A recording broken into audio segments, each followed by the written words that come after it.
Nou, soos ek gister gesê het, daar is baie keer dat verkeerde gewoontes, ou negatiewe onderbewussynprogramme, ons beroof van blessings in ons lewe, ons vrede en ons vreugde steel. En toe te gesê, stil word, is die tegniek om by die wortel daarvan uit te kom. Nou, ek weet baie mense verstaan nie regtig meditasie nie. Ek gaan in die volgende paar dae kyk, hoe mediteer 'n mens? Al wat dit is, dis maar 'n gefokuste stil word.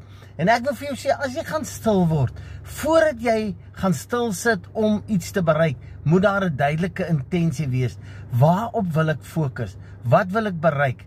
En dan kan jy gaan stil word en regtig gaan toelaat dat jou onderbewussyn vir jou wys, miskien waar is die bron of die oorsprong.